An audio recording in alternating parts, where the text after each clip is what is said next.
Bismillahirrahmanirrahim. Assalamualaikum warahmatullahi wabarakatuh.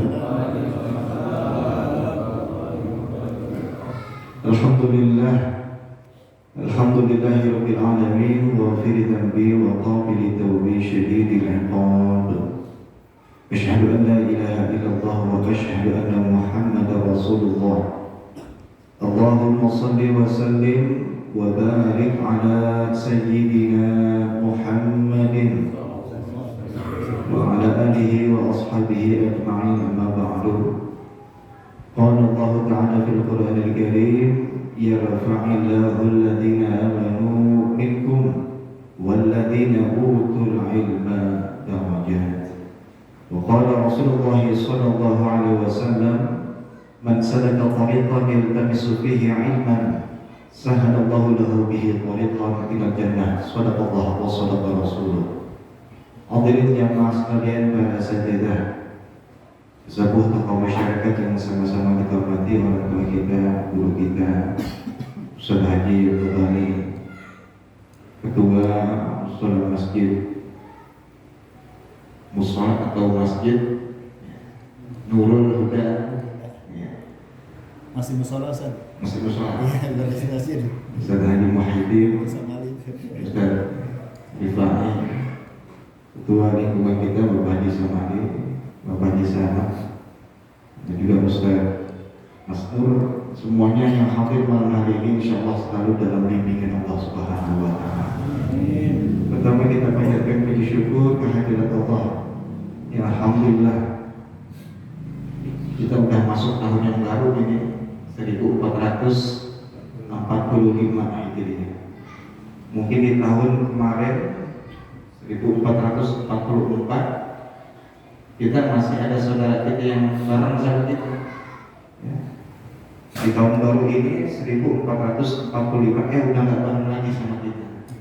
Maka sangat-sangat patut kita bersyukur kepada Allah karena Allah masih ngasih kita nikmat sehat, umur panjang, dan juga nikmat lainnya. Sehingga malam hari ini kita bisa kumpul hadir kembali guna menghadiri iftitah daripada pengajian kita. Insya Allah apa yang kita lakukan malam hari ini mendapatkan berkah dan ridha Allah Subhanahu wa Ta'ala. Salat dan salam kita sanjungkan ke hari junjungan baginda Nabi besar Muhammad Sallallahu Alaihi Wasallam. Insya Allah kelak di yaumil qiyamah kita akan mendapatkan syafaat dari beliau. Amin, amin ya rabbal alamin. Hadirin jamaah sekalian, Allah Subhanahu wa Ta'ala berfirman, yarfa'illahu alladhina amanu minkum walladhina utul ilma darajat.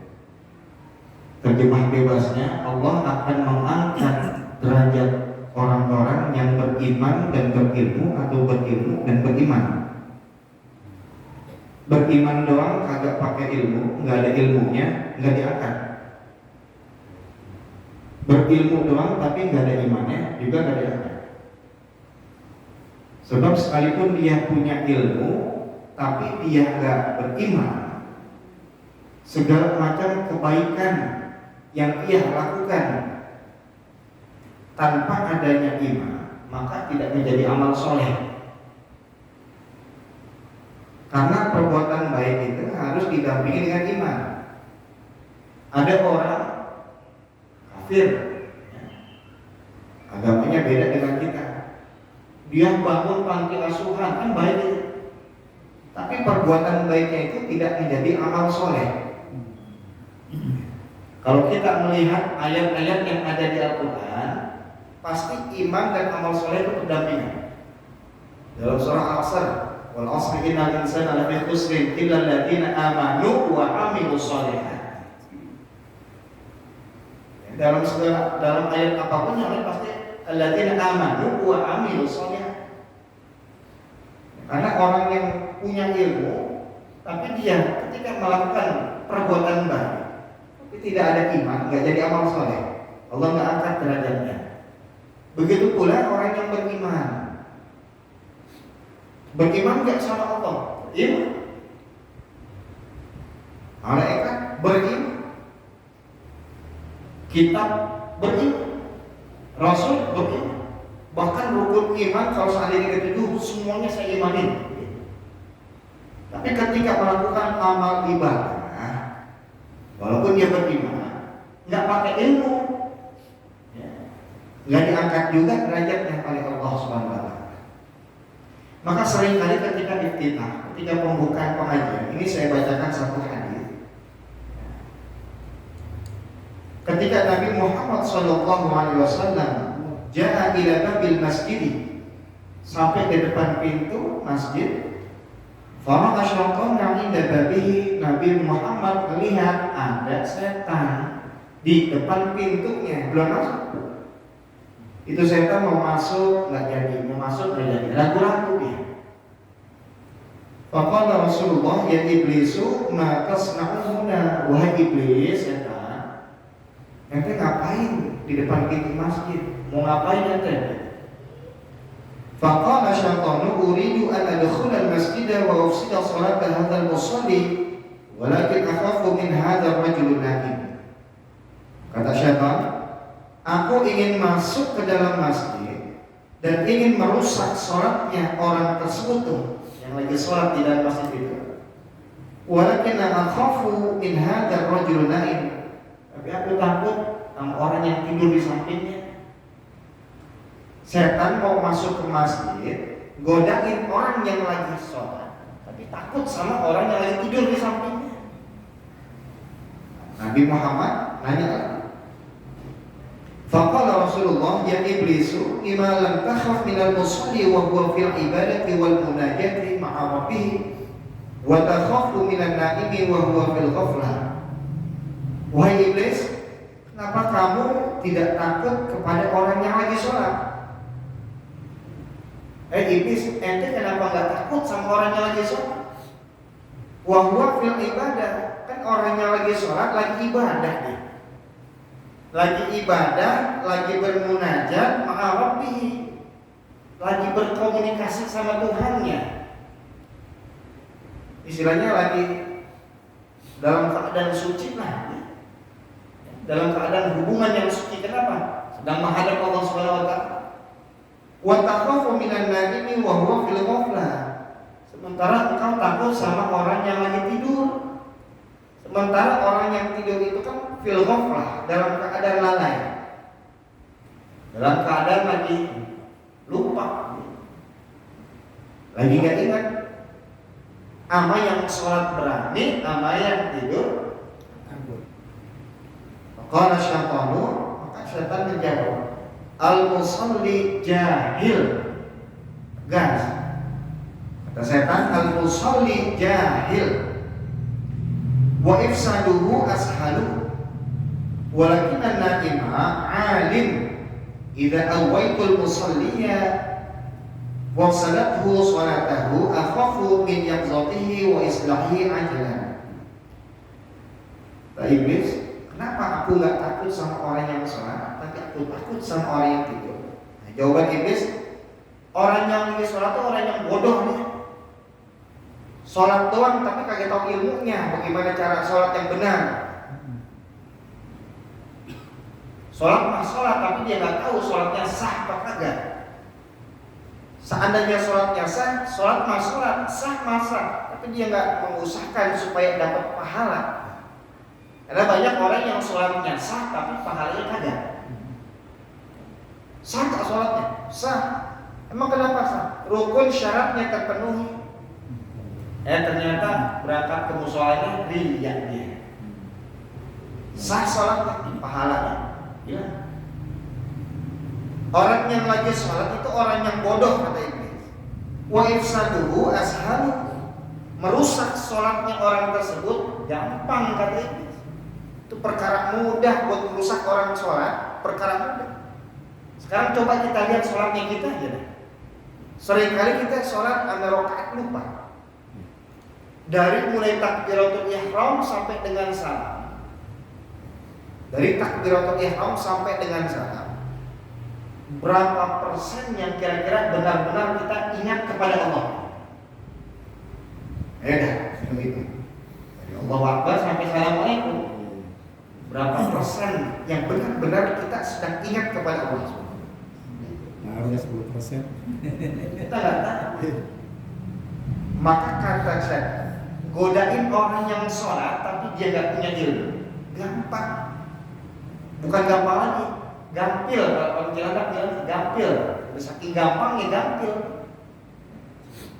Walakin naima alim, akan tetapi itu orang yang tidur di sampingnya alim, dia punya ilmu, orang pintar. Orang yang punya ilmu, orang yang berilmu, dia pintar. Idza awaitul musalliya wa afsadu salatahu akhafu min yaqzati wa islahi ajalan. Seandainya aku paksain juga nih masuk ke dalam masjid, rusak sholatnya orang tersebut. Kemudian sholatnya rusak, batal.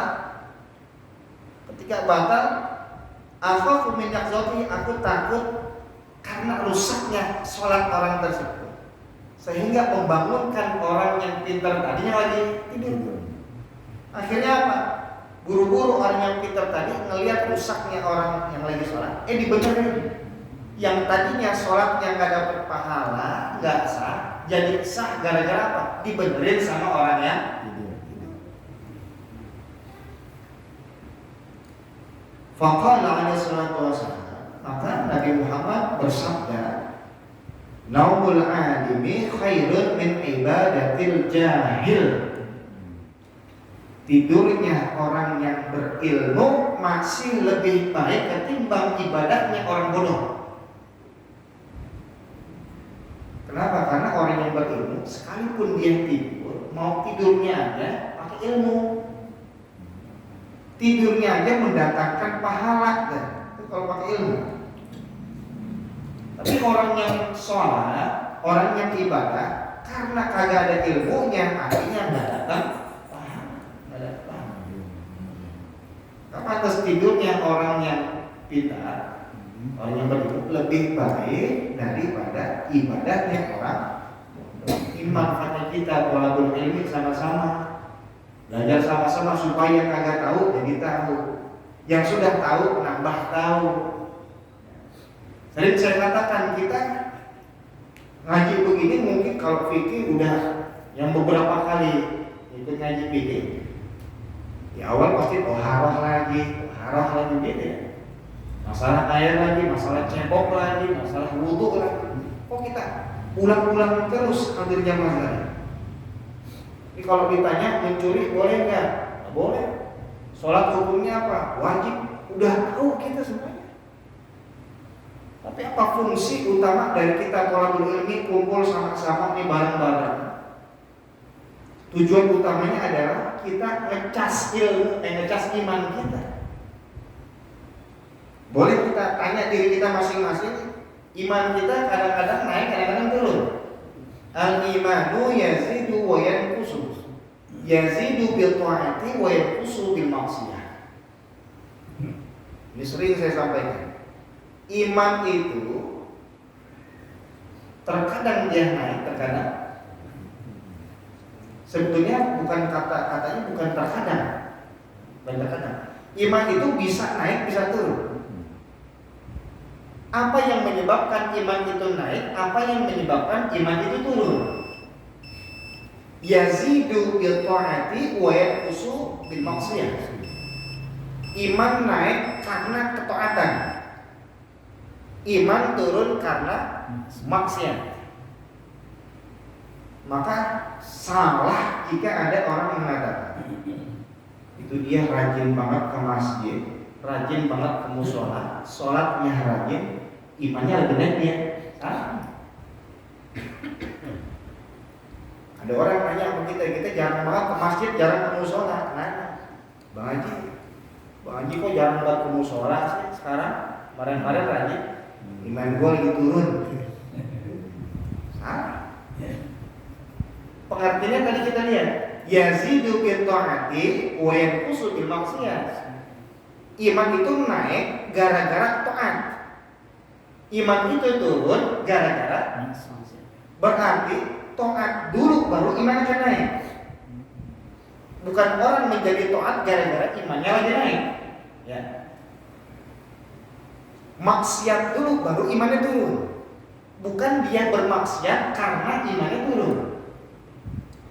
Sebab yang menaik turunkan iman itu hakikatnya adalah Allah Subhanahu wa taala. Karena begini hampirnya maksudnya. Ambil contoh aja deh, gampangnya masuk logikanya. Kita punya handphone. Handphone kita mati nih. Mati total. Bagaimana supaya baterainya naik lagi? Dicas dulu. Ada tindakannya dulu, colokin. Begitu dicas, naik tuh.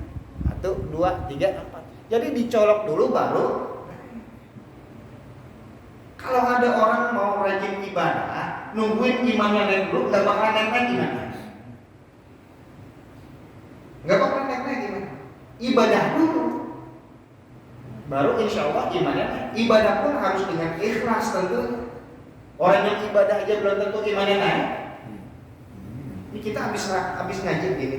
Kan tadi saya katakan, kita ngaji begini tujuan utamanya walaupun pelajaran kita ulang-ulang, tujuannya ngecas iman kita supaya iman kita naik. Ngaji dulu insya Allah imannya nanti naik. Bukannya kita mau ngaji karena iman kita lagi naik. Karena orang datang ke pengajian tujuannya beda-beda. Ada orang datang ke pengajian ini ngumpul bareng begini, emang lillahi ta'ala pengen nuntut ilmu, pengen silaturahim. Bagus, insya Allah yang kayak gini ikhlas, imannya. Tapi ada juga kan orang yang datang ke majelis model kayak gini, tujuannya bukan untuk ilmu, bukan mau ibadah, tapi pengen nyebar undangan. Ada yang gitu. Kalau lagi ngaji orang pada kumpul tuh, udah datang emang apa? Pengen nyebar. Ada yang begitu. Yang begitu naikin iman kagak? Wallahu a'lam bishawab. Jadi ibadah dulu, iman baru. Begitu ketika kita melakukan satu maksiat, maka iman kita turun. Ketika kita melakukan maksiat, bukan karena iman kita lagi turun, tapi karena ada nafsu dalam diri kita. Begitu kita ngikutin nafsu yang ada dalam diri kita, terus kita maksiat, maka iman turun. Karena maksiat iman turun. Bukan kita maksiat karena karena iman turun. Maka tujuan utama kita hadir kayak begini, ngecas iman kita. Tadinya kita ya Allah iya ya, sholat saya masih kurang benar. Hati saya masih kurang lempeng nih sholatnya. Masih pengen dilihat sama si anak, pengen dilihat sama si anak. Begitu ngaji, oh iya kita bagusin niat, kita jadi dunia. Hadir kita juga majlis ini bukan hanya kita iman, ini bentuk syukur kita kepada Allah. Kenapa? Badan kita, mata kita, kaki kita, anggota tubuh kita masih Allah kasih nikmat sehat. Karena bedanya orang yang rajin sama orang malas, nanti ketika Allah kasih penyakit, coba kan? Ketika Allah kasih penyakit nggak bisa ngapa-ngapain, baru kelihatan orang yang malas sama orang yang rajin. Kalau orang yang rajin, ke majelis taklimnya rajin, sholat fardunya, jamaahnya, ke mushola, ke masjid rajin. Begitu Allah kasih penyakit, dia nggak bisa ngapa-ngapain. Lumpuh di rumah aja, rebahan doang bisa. Maka yang terucap keluar dari lisannya adalah rasa rindu. Ya Allah, kangen banget rasanya pengen ke majlis, kangen banget rasanya pengen ke masjid sholat jamaah. Kemarin saya jamaah terus, ke majlis terus. Sekarang udah kayak begini, kangen rasanya udah 2 minggu nih nggak datang. Kangen. Kalau dulunya rajin. Tapi kalau dulunya malas, nggak pernah datang ke majlis, rumahnya dekat dari mushola, dari masjid, azan toahnya nyemprong ke rumah dia nggak pernah datang. Begitu Allah kasih sakit, nggak bisa ngapa-ngapain, baring aja di tempat tidur, yang keluar dari lisannya apa? Nyesel. Ya Allah, dulu masih sehat, saya nggak pernah datang ke masjid, ke mushola. Sekarang saya sakit begini, nyesel saya kenapa dari dulu saya nggak sholat ke masjid, ke mushola. Kenapa dari dulu saya nggak datang ke majelis taklim. Sekarang saya udah begini, udah bisa apa-apa. Ntar kalau saya mati, pengennya sih disolatinnya di mushola di masjid. Nyesel. Yang rajin begitu Allah kasih sakit rindu, yang malas begitu Allah kasih sakit nanti bosan. Kita termasuk yang mana kira-kira ambilnya mana? Ngecas iman, nambah ilmu, silaturahim banyak. Maka insya Allah kita semuanya Allah panjangin umurnya, Allah kasih sehat. Terakhir sudah masuk conclusion. Satu bekal ya, buat kita semuanya. Karena kita masuk di bulan Muharram, ya, yang namanya ini termasuk bulan yang Allah muliakan bulan ini. Nggak sembarangan. Banyak kejadian-kejadian luar biasa yang terjadi pada bulan Muharram. Ini bekal aja nanti kita pulang. Nah, jadi punya bekal kita amalkan artinya. Nabi Muhammad SAW bersabda, "Sumu yawma Asyura." Jangan lupa nih kita nih. Kata Nabi, berpuasalah kalian pada hari Asyura. Apa itu hari Asyura? Hari ke-10 pada bulan Muharram. Kalau kita lihat tanggalan nanti di rumah, insya Allah jatuhnya hari Jumat. Jumat besok nih. Insya Allah jatuhnya hari Jumat. Memang kenapa? Huwa yaumun kanatil anbiya'u yasumunahu, itu adalah hari di mana para nabi dulu berpuasa pada hari itu. Kalau Ramadan diturunkan kewajiban puasa Ramadan hanya kepada umat Nabi Muhammad. Tapi kalau Asyura dari zaman dahulu nabi-nabi sudah menjalankan puasa Asyura. Apa faedahnya puasa Asyura? Ini dikatakan faqala yukaffiru sanatal madiyah. Puasa Asyura itu menghapus dosa kita tahun yang lalu. 1 tahun yang lalu itu dihapus. Badan kita sehat, seger, gak ada halangan. Besok hari Jumat kita puasa puasa Asyura. Sayang setahun cuma sekali. Setahun kita ketemu cuma sekali. Kita lewatin, belum tentu tahun depan kita ketemu Asyura lagi. Sayang.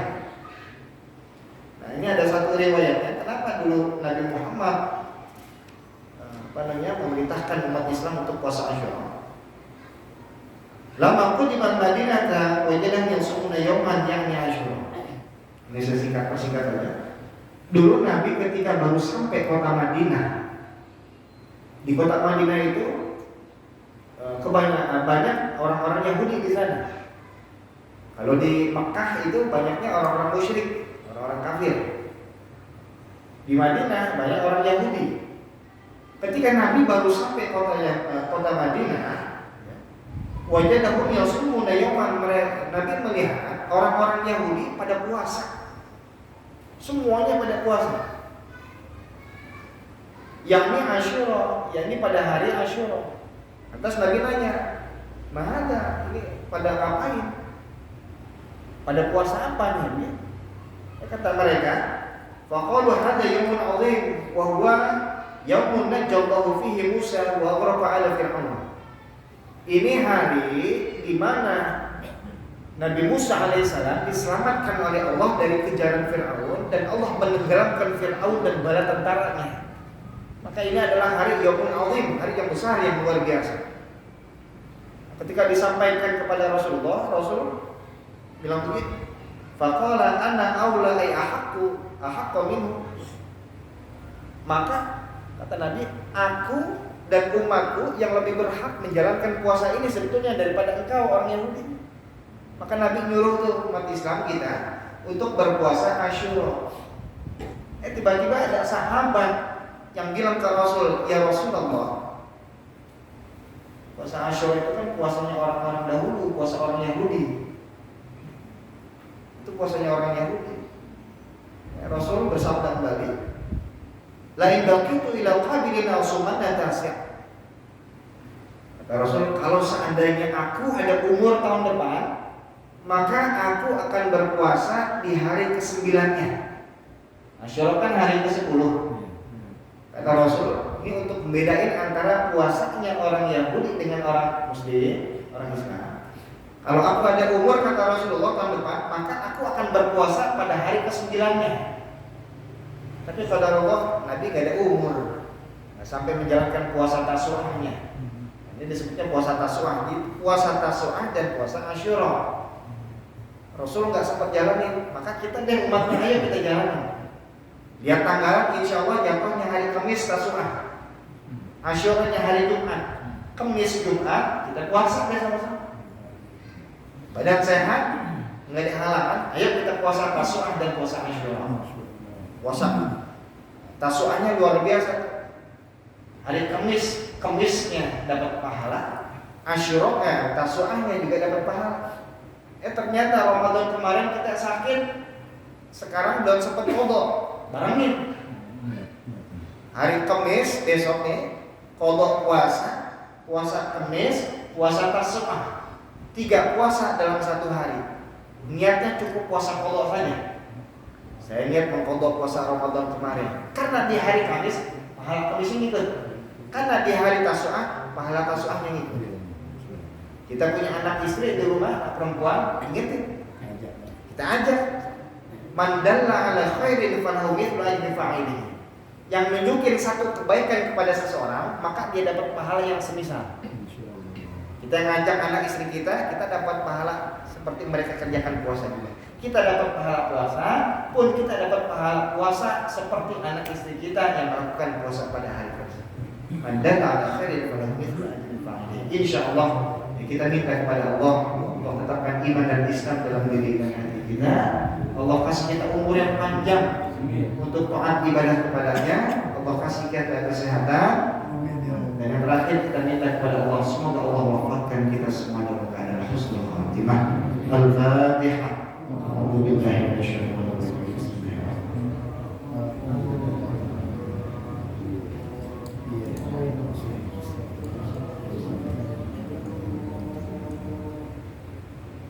Bismillahirrahmanirrahim. Alhamdulillahirabbil alamin. Hamdan yuwafi ni'amahu yukafi mazidah. Allahumma shalli wa sallim ala sayyidina Muhammad wa ala ali sayyidina Muhammad. Rabbana ighfir lana wa li walidina warhamna warhamhum kama rabbawna shighara. Wa li jami'il muslimin wal muslimat wal mu'minin wal mu'minat al ahya'i minhum wal amwat. Allahumma ij'al wa asfil wa taqabbal thawabana wa qara'nahu min al-Qur'anil 'azim. Wa halalnahu min qawli la ilaha illallah. ومسبحنا من قول سبحان الله بحمده ومستغفرناه وصلينا على نبي محمد صلى الله عليه وسلم في هذا المجلس هدية منا واصلة وبركة شاملة ورحمة نزلة نقدم إلى ثوابه إلى حبيبنا شفينا محمد صلى الله عليه وسلم وعلى إخواننا الأنبياء والمرسلين وعليكم منه والصحابة أجمعين ثم لا يراه جميع المسلمين والمسلمات والمؤمنين والمؤمنات خصوصا صاحب هذا المصلى اللهم اغفر لهم وارحمهم وعافهم واعف عنهم واكرم نزولهم واسع مدخلهم اللهم اجعل قبورهم روضة من رياض الجنان ولا تجعل قبورهم حفرة من حفر النار اللهم ان كانوا محسنين فزد بإحسانهم وان كانوا مسيئين فتجاوز عن سيئاتهم يا ايتها النفس المطمئنة ارجعي الى ربك راضية مرضية ادخلي في عبادي وادخلي جنتي ربنا ظلمنا انفسنا وان لم تغفر لنا وترحمنا لنكونن من الخاسرين ربنا انفعنا بما علمتنا ربي علمنا الذي ينفعنا ربي فقهنا وفقه اهلنا وقرابتنا في ديننا اللهم قد استودعناك بما علمتناه فاردده الينا عند حاجتنا اليه ولا تنسنا عنه يا رب العالمين وصلى الله على سيدنا محمد وعلى اله وصحبه وسلم والحمد لله رب العالمين والعفو منكم السلام عليكم ورحمة الله وبركاته. Ya,